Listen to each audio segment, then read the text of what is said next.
শুনছি, দুঃখ পেয়েছি, এছাড়া কি বলবো। তারা এই সাহসগুলো পাচ্ছে কতক্ষণ ভেবে দেখেছেন? তারা তো এই সাহসটা পাচ্ছে এই জন্যে সরকার তাদের, প্রশাসন তাদের, সব তাদের, রাজ ক্ষমতাদের হাতে, তাই তো সাহস পাচ্ছে। আমাদের তো কিছু নেই, এছাড়া দুঃখ করা ছাড়া কি করব।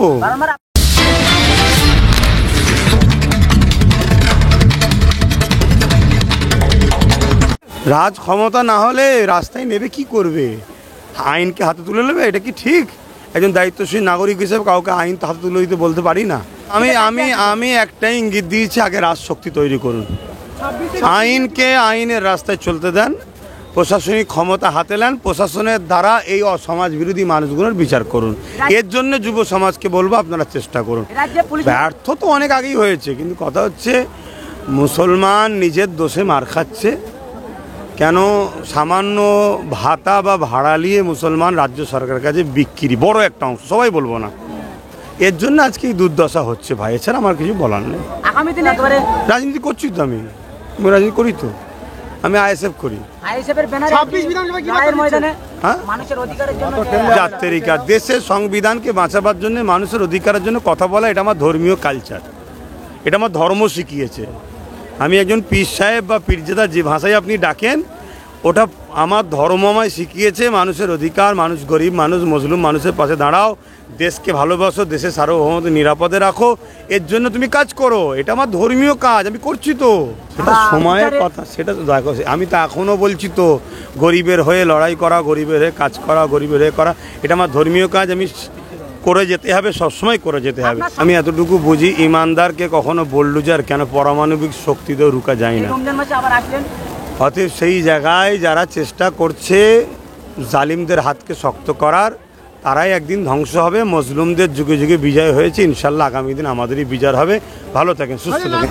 বালুরঘাটে একটা চাচা, দাড়িওয়ালা চাচা, তিনি আসছিলেন, একটা মহিলা বাজে তকমা লাগিয়ে তাকে বেধড়ক মারধর করলো, কি বলবেন? হ্যাঁ, দেখছিলাম, দেখে দুঃখ পেলাম। এছাড়া কি বলবো, এছাড়া কি বলবো, দুঃখ পেলাম। পাশের বিধানসভাতে দেখা গিয়েছে মসজিদে পেশাব করছে বা কোরআন শরীফ ছিঁড়ে ফেলে দিয়েছে, তারপরে এখনো পর্যন্ত সেই শাস্তি তিনি পায়নি, বা এখনো পর্যন্ত গ্রেপ্তার হয়নি, এমনই দাবি খবর পাওয়া যাচ্ছে, কি বলবেন? ওই দেখলাম, দুঃখ পেলাম। এই যে ট্রেনে যে বালুরঘাটে যে ঘটনা ঘটলো চাচার সাথে, সেই নিয়ে চাচা একটা মামলা করে মহিলার উপরে।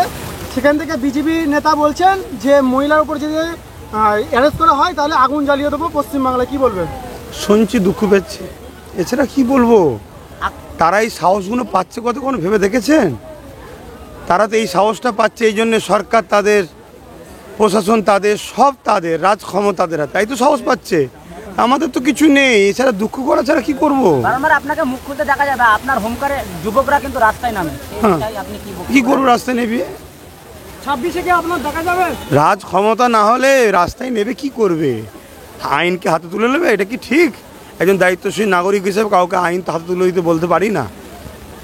কথা বুঝে আসছে? বড় ভাইজান যদি আমাদের নির্দেশ দেয়, আগামী দিন আমরাই রাস্তায় বুঝে নেবো আমাদের অধিকার, কি বলবেন? না, আমি একটাই ইঙ্গিত দিয়েছি, আগে রাজশক্তি তৈরি করুন, আইনকে আইনের রাস্তায় চলতে দেন, প্রশাসনিক ক্ষমতা হাতে নেন, প্রশাসনের দ্বারা এই অসমাজ বিরোধী মানুষগুলোর বিচার করুন। এর জন্য যুব সমাজকে বলবো আপনারা চেষ্টা করুন। রাজ্যে পুলিশ মন্ত্রী এখনো পর্যন্ত তিনি কি সঠিক বিচার দিতে পারছেন? এইভাবে একটা মুরব্বীর উপরে আক্রমণ, কি বলবেন? ব্যর্থ কি পুলিশ মন্ত্রী? ব্যর্থ তো অনেক আগেই হয়েছে, কিন্তু কথা হচ্ছে মুসলমান নিজের দোষে মার খাচ্ছে কেন?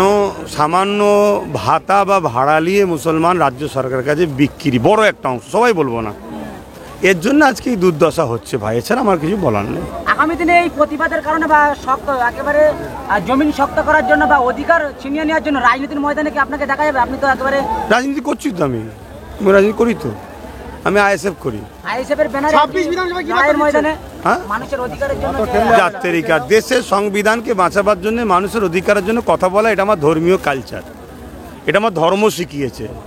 আমি একজন পীর সাহেব বা পীরজাদা যে ভাষায় আপনি ডাকেন, ওটা আমার ধর্ম আমায় শিখিয়েছে। মানুষের অধিকার, মানুষ গরিব মানুষ, মজলুম মানুষের পাশে দাঁড়াও, দেশকে ভালোবাসো, দেশের সার্বভৌমত্ব নিরাপদে রাখো, এর জন্য তুমি কাজ করো। এটা আমার ধর্মীয় কাজ, আমি করছি তো। বাংলায় যা ঘটছে, 26-এ কি বিধানসভা ভোটে আইএসএফের ব্যানারে আপনাকে লড়াইয়ের ময়দান দেখা যাবে?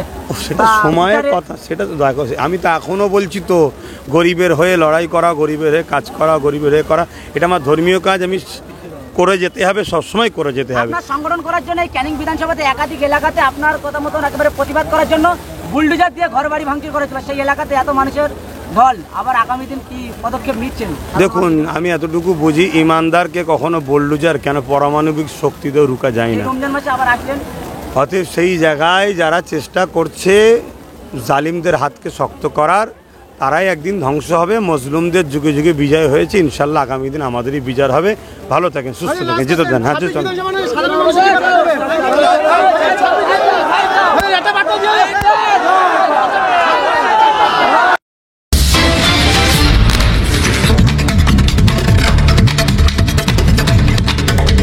আপনারাও চোখ রাখবেন আপনার কণ্ঠ, আপনাদের কণ্ঠ ইনসাফ টিভি। সবসময় শাসকের চোখে চোখ রেখে আমরা কথা বলি, আমরা ভয় পাই না, আমরা ভয় দেখাই, সত্য খবর আমরা তুলে ধরি। আপনারাও চোখ রাখবেন ইনসাফ টিভির পর্দায়।